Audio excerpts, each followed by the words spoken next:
Bu günləri İmam Cəfər Sadiq əleyhissalamın şəhadət günüdür.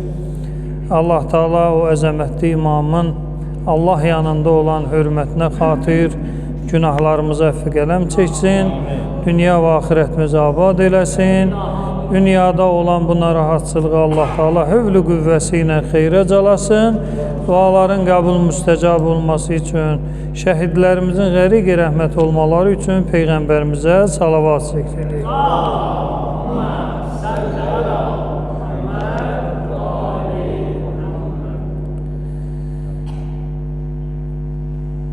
İmam Cəfər Sadiq əleyhissalam Əhl-i Beyt imamlarından biridir, Allahın yeryüzündə höccətlərindən biridir. İmam Cəfər Sadiq əleyhissalamın dönəmində Bəni Ümeyyə yıxılır və Bəni Abbas hakimiyyətə gəlir.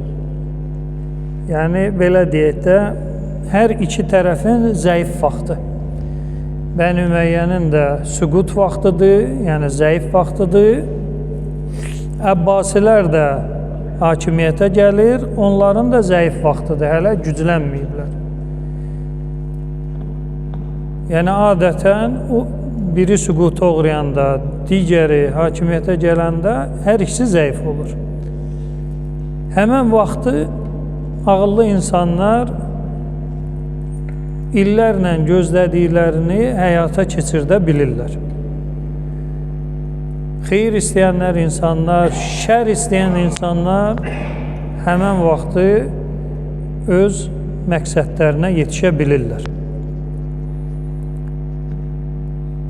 Allah bəndələrinə xeyir istəyən Əhl-i Beyt imamlarıdır, Peyğəmbər və Əhl-i Beytidir və bu fürsətdən İmam Baqir və İmam Cəfər Sadiq əleyhissalam çox səmərəli istifadə edir. Yəni, bu iki nəfərə nə Bəni Ümeyyə vaxt ayıra bilir, nə də Bəni Abbas vaxt ayıra bilir ki, bunlara nəsə bir əziyyət eləyə bilsinlər. Nəsə bunların nurunu zəiflətməyə çalışmağa bir fürsətləri olmadı o məqamda. Əban ibn Təqlib İmam Cəfər Sadiq əleyhissalamdan Quran haqqında belə bir hədis nəql edir.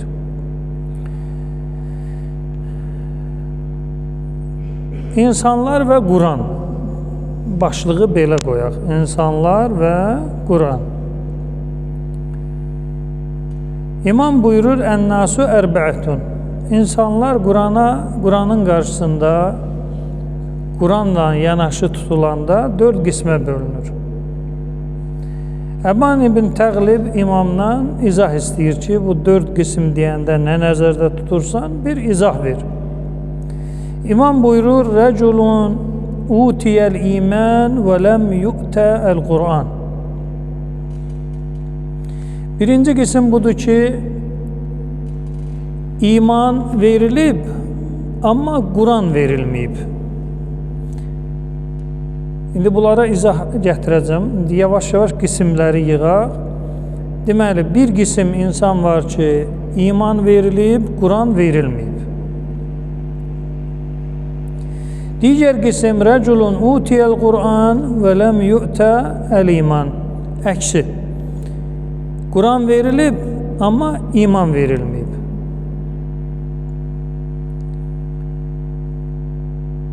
Üçüncü qism, Rəculun utiyə Quran və utiyəl iman. Deməli, bir kişidir ki, ona həm Quran verilib, həm iman verilib. Və üçüncü qism, Rəculun ləm yu'tə Quran və ləl iman. Nə Quran verilib, nə də iman.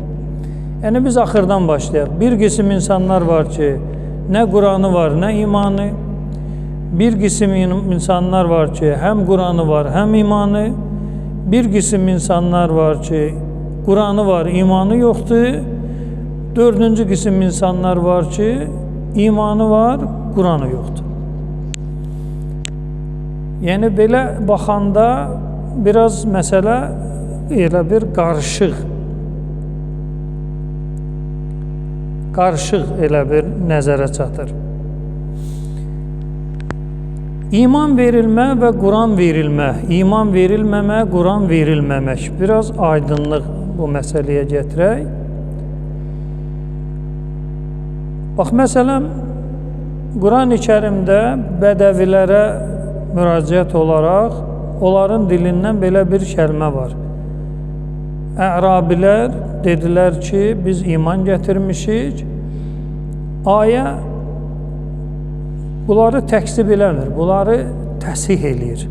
Yəni, onlar elə bilirlər ki, iman gətiriblər. Amma Allah Teala buyurur ki, yox, onlara denən, onlar iman gətirməyiblər, təslim olublar. Yəni, müsəlman. O təslimin də dərəcələri var. Yəni, güclü dərəcəli, orta və zəif. Ərabilər ümumən Quranda bəyənilməyən bir tayfa kimi. Başqa bir ayələrdə var ki, ən şiddətli münafiq kimi, filan kimi vəsf olunurlar. Amma onlardan İslamı Allah təksib eləmir. Deyir, onlar müsəlmandılar. Amma mömin sayılmırlar. Niyə mömin sayılmırlar? Deyir, çünki hələ iman onların qəlbinə yol tapmayıb. Yəni, fəqət dillərində və zahirlərindədir. Onların canına bu şey keçməyib. Deməli, iman və Quran müsəlmanlardan danışılır. Mövzu müsəlmanlardandır. İmanı var, Quranı yoxdur. Quranı var, imanı yoxdur. Həm Quranı var, həm imanı var. Nə Quranı var, nə də imanı var. Birinci, nə Quranı var, nə imanı, bu bəlli. Məsələn, insandır, yəni nə Allaha iman gətirir, nə də heç Quran deyəndə fəqət Quran nəzərdə tutulmur. İncil, Tövrat, Allahın nazil elədiyi bütün kitablar. Heç birinə iman gətirmir. Nə Qurana, nə də bir müqəddəs kitaba. Nə Quranı var, nə imanı. Digər bir qism həm Quranı var, həm imanı. Məsələn, misal götürgünən Allahın salih bəndələrini. Həm Quranı var, həm də imanı var. İndi Quranı var deyəndə Quranın nüsxəsindən getmir söhbət. Təbii ki, hansı tərəfə yozulsa mövzu əməldən gedir. Yəni, Quranı əzbərlə, amma içindən ayələrə əməl eləmə, deməli, sənin Quranın yoxdur. Yəni, söhbət, şəxsin Quranı var, o deməkdir, yaxşı, gözəl bir nüsxəsi var. Nüsxədən getmir söhbət. Söhbət əməldən gedir.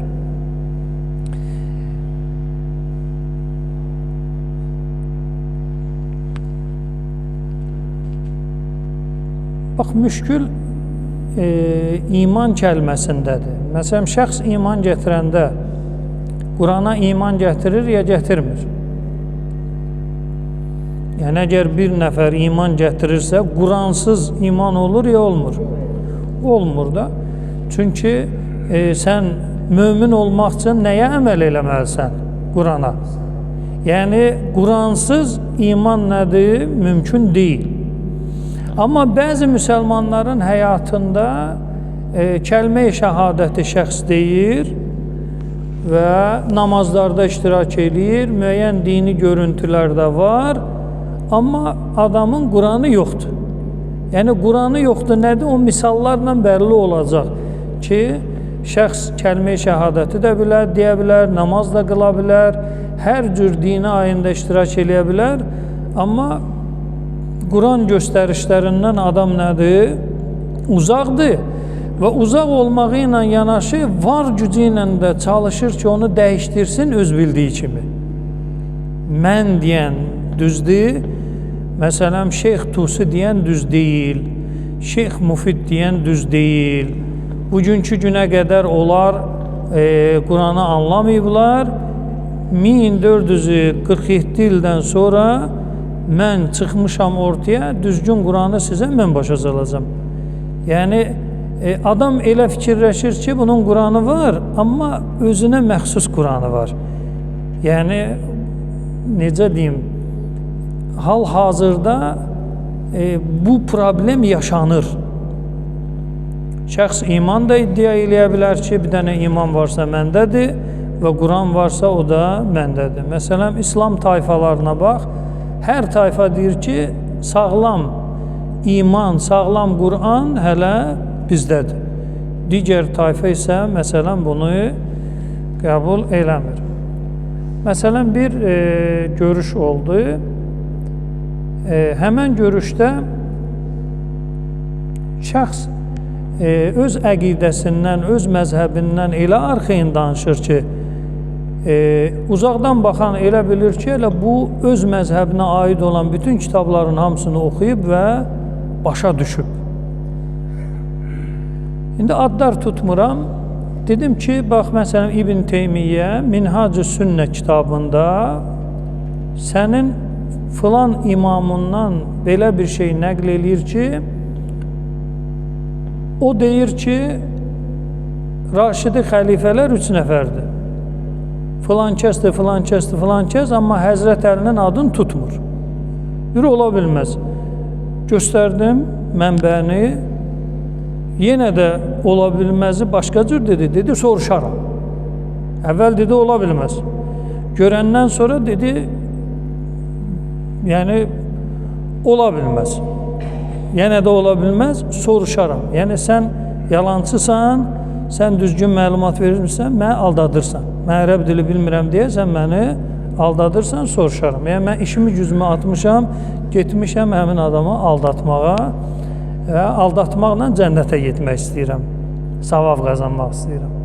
Mənbəni verdim və başa da saldım ki, soruşanda belə soruş. Yəni, bu adam İbn Teymiyyə filan imamınıza nisbət verir ki, o Həzrət Əlini xəlifə kimi qəbul eləməyib. Burada 2 ehtimal var. Ya İbn Teymiyyə yalan yazır, yalancıdır, ya da yox, İbn Teymiyyə hələ düzçüdür. O filan imamın Həzrət Əli ilə nədir? Problemi var da onu 4-cü xəlifə kimi görmür. Ümumən xəlifə kimi görmür onu. Soruşaram. O soruşaram, bu soruşaram. Sonra məşhur hədis, 1 nömrəli hədis mütəxəssisi, onun həm Tarix-i Səğir kitabı var, həm də hədis kitabı var. Hədis kitabında həccin hardan başlanması haqqında məlumat verir. Yazır ki, Peyğəmbərin vaxtında həcc başlayırdı Kəbədən.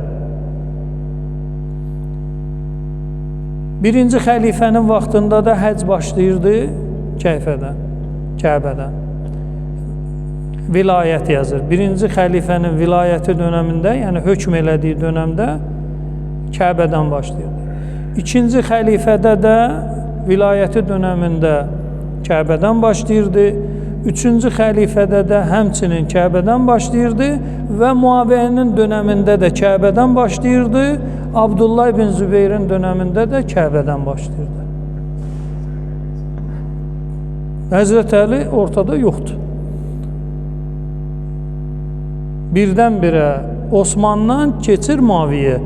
Muaviyyənin xilafəti dönəmində, vilayəti dönəmində həcc Kəbədən başlayıb. Və Həzrət Əli bu həccə gedib, getməyib, bu nə olub? Deyək, yaxşı yadından çıxıb, eybi yoxdur. Gəlirik həmən adamın Tarix-i Səğir kitabına. Tarix-i Səğir kitabında nəql eləyir. Yazır ki, xəlifələrin xəlifəlik müddətin yazır. Yazır, Əbu Bəkir 2 il 6 ay, Ömər 10 il neçə ay, Osman 12 il neçə gün filan belə xəlifə olub. Osmandan sonra yazır, 5 il fitnə oldu, 20 neçə il Muaviyyə xəlifəlik elədi, sonra 3 il Yezid xəlifəlik elədi. Tərtibə baxın. Əbu Bəkir xəlifə, Ömər xəlifə, Osman xəlifə, 5 il fitnə, Muaviyyə xəlifə, Yezid xəlifə. Yəni heç Yezid gözü ilə Həzrət Əli əleyhissalama baxmır. Yaxşı, Həzrət Əlinin dönəminə niyə fitnə? Hədis kitabında heç adın tutmur ki, bir xəlifə kimi bu həccə gedib ya getməyib. Tarix kitabında isə yazır 5 il fitnə dönəmi olub, xilafət dönəmi olmayıb. Onu da qoydum qabağına ki, qardaş, ala belə bir şey də var. Dedi, ola bilməz. Nə deyirəm? Ola bilməz. Kitab qoyuram qabağına, ola bilməz. Kitabı görəndən sonra soruşaram, o soruşaram, bu soruşaram. Yenə də adam deyir ki, düzgün din nədir? Hələ məndədir. Düzgün Quran da hələ məndədir. Məsələn, Qurandan misal gətirdim adama. Deyirəm ki, bax, Fatihə surəsi Quranda necə yazılıb? Oxu görüm. Oxudu. Bismillah, elhamdülillah, vələddallin. Dedim, mən indi dayan. Dedim, bax, adını tutmuram, məşhur bir xəlifə. Ona tutdum da, göstərdim kitabı. O belə oxumurmuş. Sən oxuduğun kimi və Quranda olduğu kimi oxumurmuş. Onun nüsxəsi fərqli olub. Necə olub? Qeyril məğdubi aleyhim.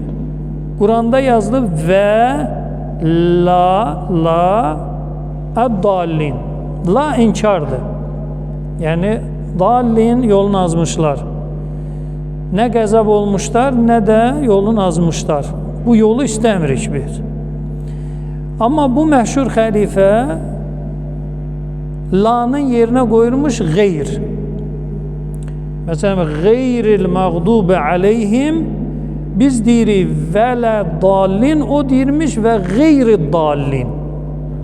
İbn Həcər Əsqəlani Fəthül Bari fi şərh Sahih-ül Buxaridə yazır ki, bu hədisi, bu kəlamı xəlifədən 2 nəfər nəql eləyir, ikisi də səhih sənədlə nəql eləyir. Yəni xəlifə belə oxuyurmuş cəmaət namazında.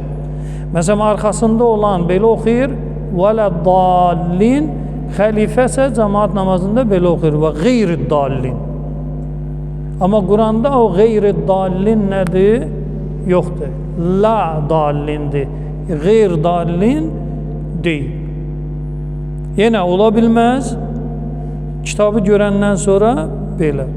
Deyirəm, bəs başqa bir səhabə də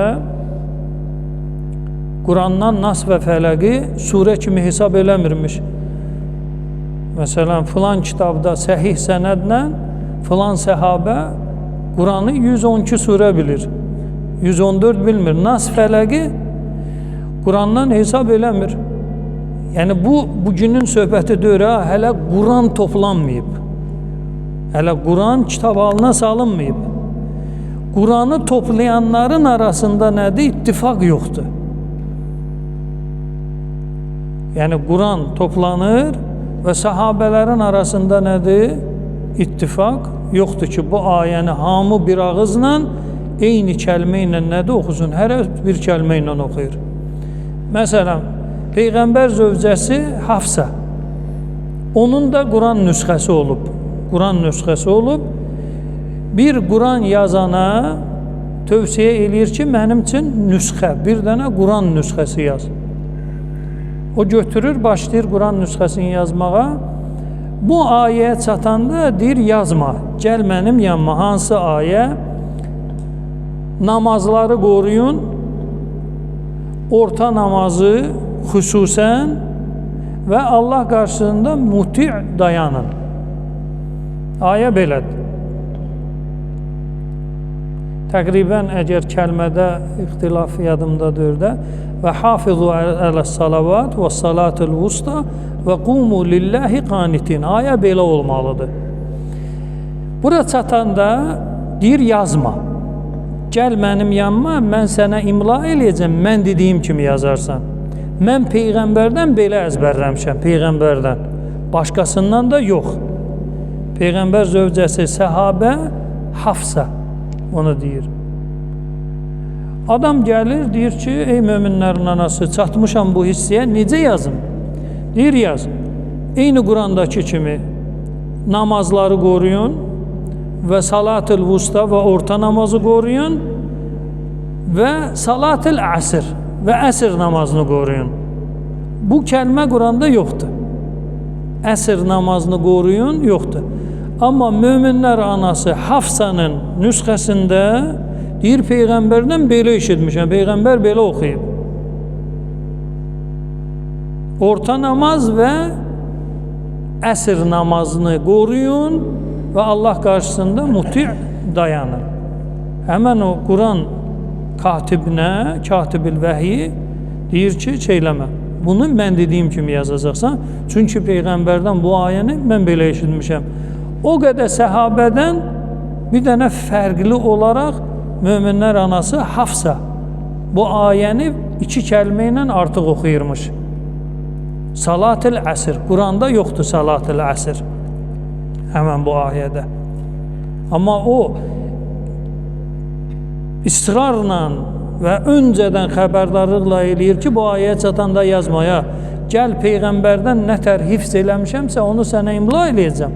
O tərzdə də yazacaqsan. Adam imlanı yazır, görür ki, salatul əsr kəlməsi var. Salatul əsr indiki Quranda nədir? Yoxdur. Yəni ki, hansı məşhur səhabə varsa, onun Quran mövzusunda artıq əski nədir? Səhih hədislərlə sabitdir. Hər biri də iddia eləyir ki, həqiqi Quran kimdədir? Məndədir.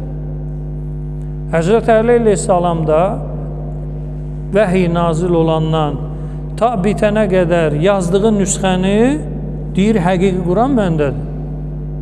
Yəni, Cəbrail əleyhissalam Peyğəmbərə vəhiy eləyir, Peyğəmbər imla eləyir, mən də o imlanı neynirəm? Yazırım. Yəni, Həzrət Əlinin nüsxəsi Quran yazılan vaxtı istifadə olunmayıb. Yəni, Quran Əbu Bəkirin vaxtında cəhd göstərildi, toplanılsın, alınmadı. Ömərin vaxtında cəhd göstərildi ki, bir kitab halına salınsın, alınmadı.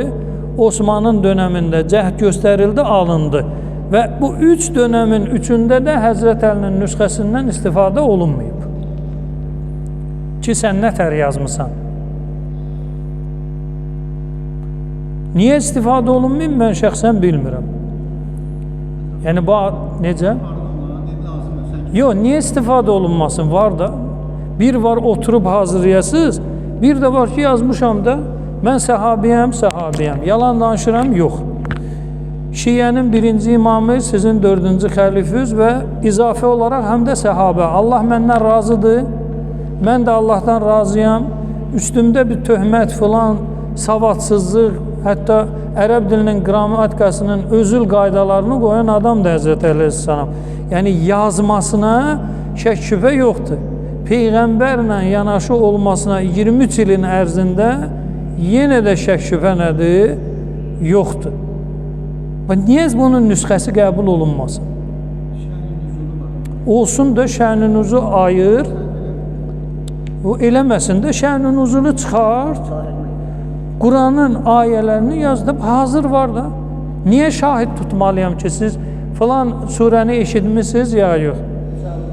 Şahid varsa yazılır, şahid yoxdursa yazılmır. O nətər olacaq? Yəni, Əbu Bəkirin dönəmində o şahidlər sağ idi, niyə yazılmadı? Ömərin dönəmində şahidlər sağ idi, niyə yazılmadı? Osmanın dönəmində həmən şahidlərdən yazılır. Amma 3 dəfənin 3-ündə də Həzrət Əlinin nüsxəsindən istifadə olunmur. Niyə? Yox, bu Allahın kəlamıdır, nətər? Yəni, sərf eləyir, eləmir, söhbəti olmamalıdır.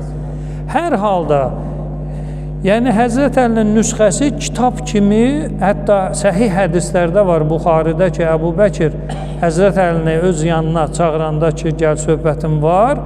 Həzrət Əl deyir, mən əhd eləmişəm ki, əynimə bir əba yeymərəm, məgər ki, Quranı toplayım, sonra 6 ay adam oturur, yazdıqlarını kitab halına neynir, salır. Bu kitab var da, niyə istifadə eləməyək? Həzrət Əldə deyir ki, mənim nüsxəm. Hafsa deyir, mənim nüsxəm. Ayşə deyir, mənim nüsxəm. Abdullah ibn Məsud deyir, mənim nüsxəm. Ubey ibn Kə'b deyir, mənim nüsxəm. Osman deyir, mənim nüsxəm. hərə öz nüsxəsinin səhih olduğunu neynir? İddia edir. Hər halda iddialar kifayət deyil. Yəni ki, iddiayla deyil, reallıq və belə deyək də, haqq o başqa mövzudur. Əla kulli hal. Deməli, İmam Cəfər Sadiq əleyhissalam buyurur ki, insanlar Quranın qarşısında 4 qismdir. Nə Quranı var, nə imanı, ya Quranı var, ya imanı yoxdur, ya imanı var, ya Quranı yoxdur, ya həm Quranı var, həm də imanı var. Deməli, buna aydınlıq gətirmək üçün bir hədis oxuyuram. Peyğəmbərimizdən Əhl-i Beyt nəql edir. Buyurur, Lə həsədə illə fi isneyn. Həsəd eləmək haramdır. Yəni, bir müsəlmanın digər müsəlmana həsəd aparması nədir? Haramdır, olmaz. Niyə haramdır? Quranda, hədisdə həsədin haramlığı haqqında ayələrimiz var. Məsələn, Fələq surəsinin sonuncu ayəsi. Ə'udhu min şərri hasidin idə həsəd. O ə'uzu bütün bu kəlmələrin qabağına gəlir də. Deməli, həsəd aparan insanın həsədindən Allaha neynirəm? Pənah aparıram, sığınırım. Yəni, bu yaxşı bir şeydir, çox təhlükəli bir şeydir. İnsanı həm maddi, həm mənəvi zərər verə bilir həsəd. Göz kimi. Həm maddi, həm də mənəvi neyniyə bilir? Zərər verə bilir. İnsanın ruhuna da, bədəninə də şəriətin haram bildiyi bu şeylər öz mənfi təsirini neynir? Bağışlayır. Peyğəmbər buyurur, la həsədə. Həsəd eləmək olmaz, haramdır, qadağandır. İlla fi isneyn. 2 şey istisna olmaqla. Birincisi, rəculun ətahullah malən və huvə yunfiq minhu ana'il-leyli və ana'in-nəhar.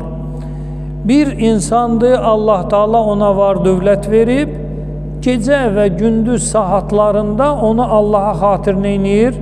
Xərcləyir, paylayır. Bu bir. İkinci, rəculun atahullah Qur'an, bir kişidir ki, ona Allah Qur'an verib, fəhuvə yəqumu bihi ana'il-leyli və ana'in-nəhar. Deməli, gecə gündüz o Qur'ana qiyam eləyir. Qur'anı qiyam eləmək nə deməkdir? Qur'anı qiyam eləmək, ərəb dilində məsələn, qumtu bis-sala, namaz qınıldım. Qumtu biz-zəkat, zəkatı verdim. Ümumən, qiyam bir şeyi yerinə yetirməyə deyilir, möhkəm və kamil, düz şəkildə.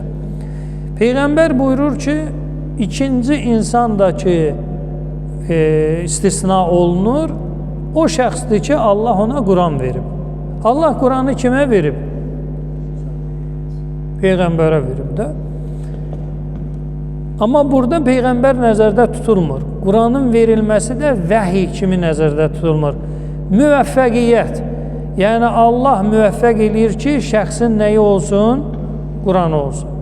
Şəxsin Quranı olması nə deməkdir? Onu üzündən oxumaq, bir. İkinci, başa düşmək və üçüncü də əməl eləmək. Bu 3 şey varsa, şəxsin nəyi var? Quranı var. Amma adam onu üzündən oxuya bilmir. Məsələn, Alman və yaxud Rus tərcüməsinin tərcüməsinə baxır və başa düşməyə çalışır. Yəni, nə oxuya bilir, nə başa düşə bilir. Bu 2 əsas mərhələni keçə bilmir. Əməl mövzusunda dayanır və öz əməlini düz, sənin əməli isə səhv bilir.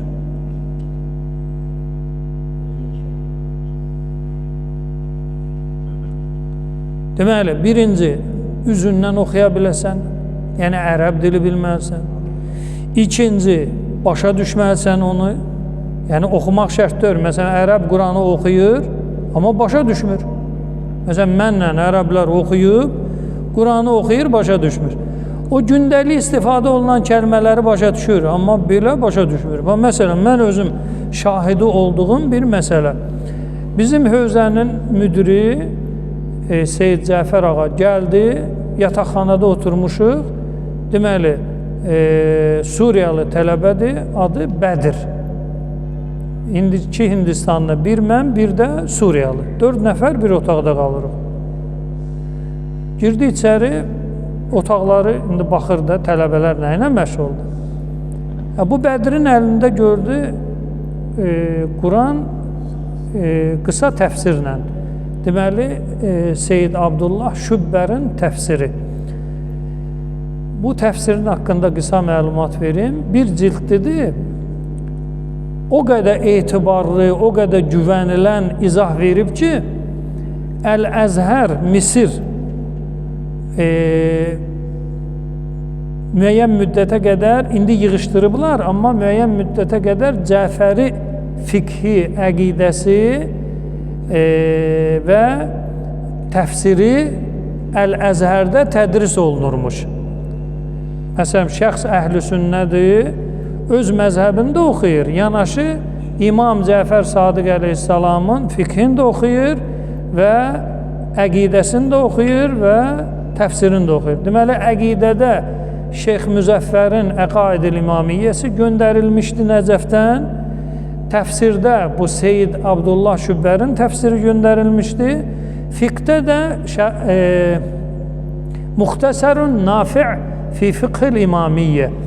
Deməli, Hillinin Müxtəsərin Nafi' fiqh kitabı göndərilmişdi.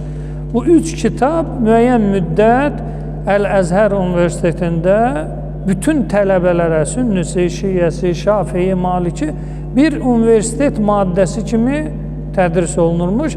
Sonradan yığışdırılıb. İndi yoxdur. İndi yığışdırılıb. Amma vaxtında nədir? Olub.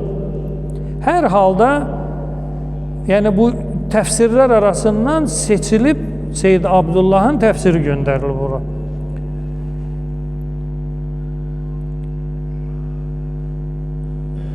Müdür bu Suriyalı tələbənin əlində bu təfsiri gördü.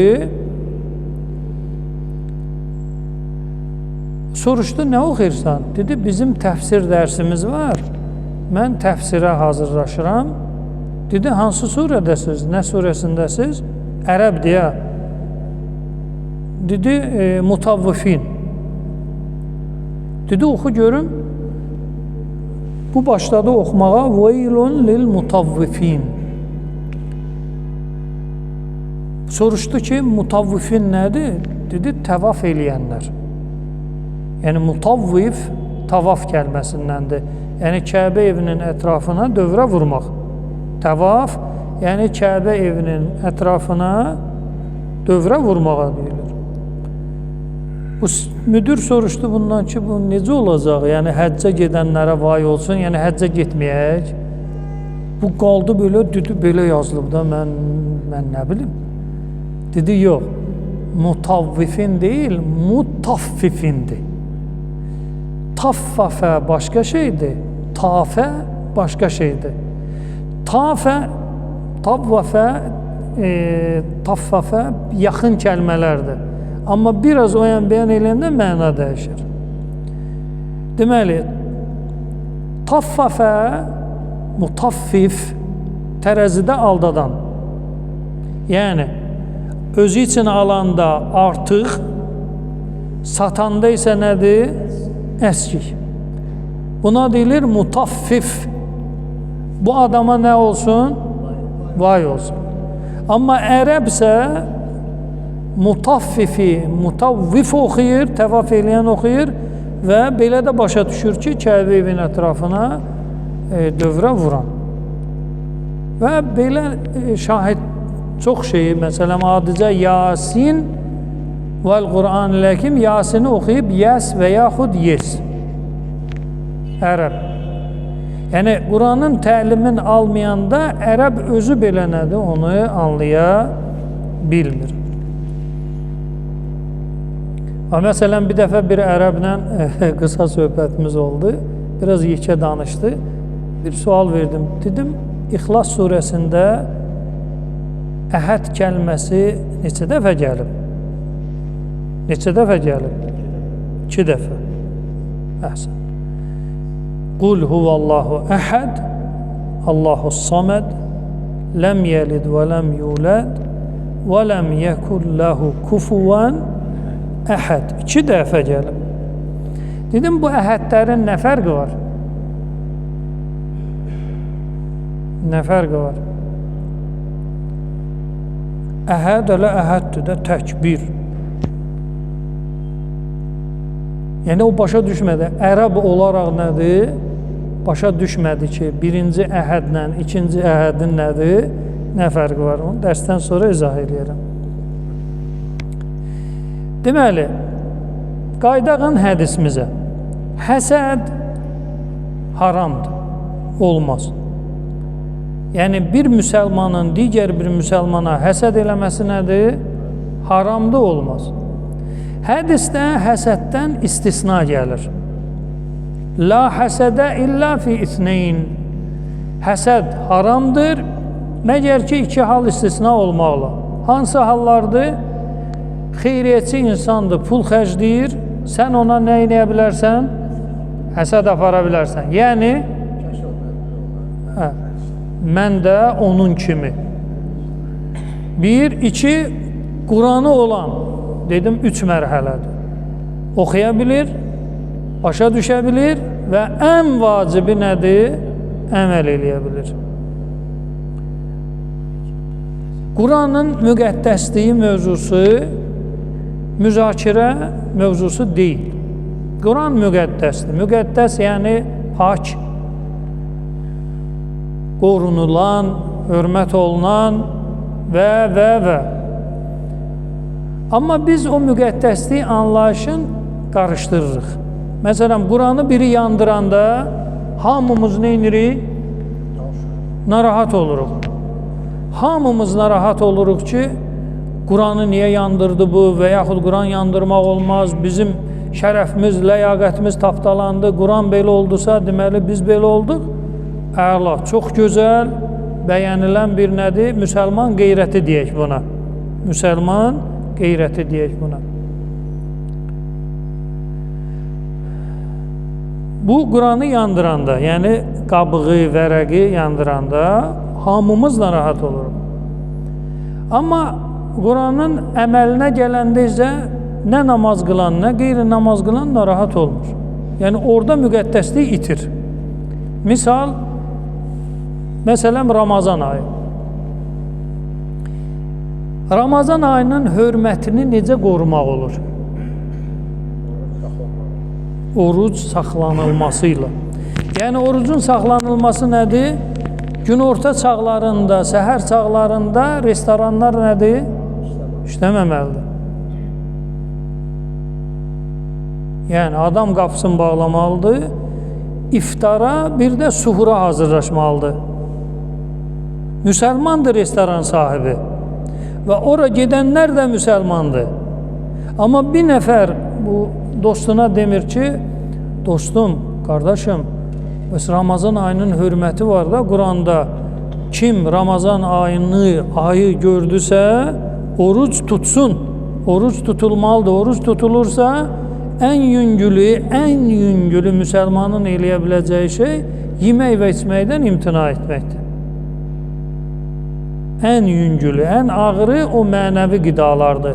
Yalandır, filandır, böhtandır və s. Onlar çox çətin qidalardır. Onlardan imtina eləmək olmur. Amma ən yüngülü yeyib içməkdir. Ondan imtina eləmək olur. Ramazan ayının hörməti budur ki, küçələrdə oruculuq ab-ı havası hiss olunsun. Yəni, biri götürüb başına su çəkməsin, biri sigaret çəkməsin, biri nəsə yeməsin. Məsələn, dönər aldı getdi və yaxud restoranın qapısı açıq, hər cür yeməyin iyi küçəni bürüyüb, Quranın müqəddəsliyi burada nədir? Aradan gedir. Və yaxud namaz. Və yaxud namaz. Allah Quranda buyurur ki, ey kişi, özüvü ailəvi cəhənnəm odundan qorur. Yəni hər bir ailə başçısına Quranda mesaj var. Özüvi, ailəvi cəhənnəm odundan qorur. Cəhənnəm oduna insan necə düşür? Allahın əmrindən uzaq olmaqla. Ata namaz qılır, nə yoldaşı namaz qılır, nə oğlu namaz qılır, nə də qızı namaz qılır. Amma Quranı yandıranda bu ata neynir? Yandıraram aləmi, qataram dünyanı bir-birinə. Quran yandırılıb. Əla, Quranın müqəddəsliyi tamam. Amma o müqəddəsliyi bura çatanda nədir? Yoxdur. Yəni Allah belə dolayı da yox ha. Aşkarcasına deyir ki, ey ailə başçısı, özüvi, ailəvi cəhənnəm odundan qorur. Ata nə oğluna, nə qızına, nə də həyat yoldaşına demir ki, namaz qıl. 3-4 dəfə demişəm, qəbul eləməyiblər.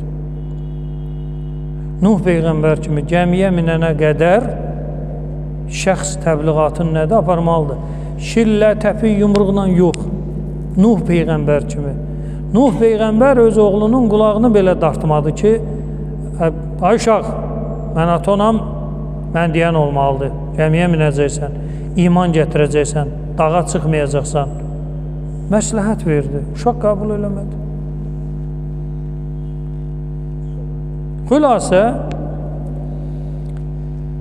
iki şeydə həsəd istisna olunur. Bir, şəxs var dövlətini Allah yolunda insanlıq naminə paylayırsa, bir də ki, şəxsin Quranı var. Bu 3 mərhələdən ibarət olan Quran. Belə şəxsə həsəd. İndi alimlər bu hədisdə öz aralarında belə deyək də izahlar gətiriblər ki, burada həsəd deyil, qibtədir. Həsədlə qibtənin nə fərqi var? Birincisi, həsəd haramdır, qibtə bəyənilən bir şeydir, müstəhəbdir, savab bir şeydir. Həsədlə qibtənin birləşdiyi nöqtə var və ayrıldığı nöqtə var.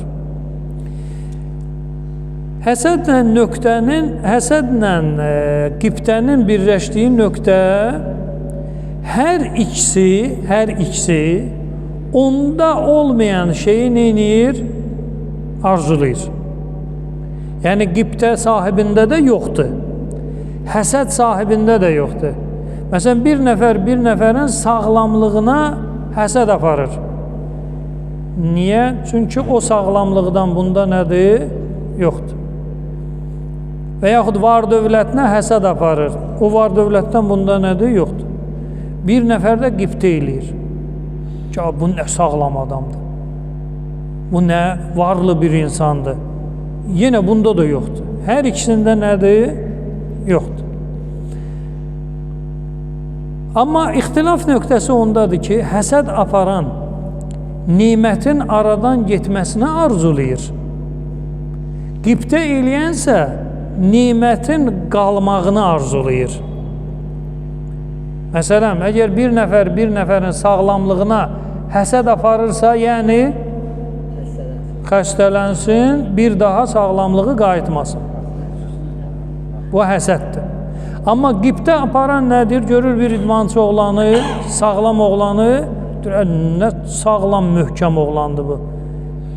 İçində istəmir onun xəstəliyə düçar olsun, maşın vursun, qol qanadı qırılsın. Yox, elə belə möhkəm qal, məndə də və yaxud mənim oğlumda da olsun. Buna deyilir qibtə. Yəni, istəmirəm nimətin əlindən alınsın. Amma ondan nədir? Məndə də olsun. Fərq budur. Həsəddə nimət aradan getmə arzusu var, qibtədə nimətin qalmaq arzusu var. Amma hər ikisində də bu şey nədir? Yoxdur. O da belə də fəqirdir, bu da fəqirdir. Alimlər deyir ki, həsədin mənası burada qibtədir. Ki, la həsədə illa fi isnin Yəni qibtə iki şeydə olar burada. Amma bu düzgün izah deyil. Hər şeydə qibtə eləmək olar. Hər şeydə. Qibtə inkişaf üçün nədir? Bir təkandır. İnkişaf üçün bir hərəkət nöqtəsidir.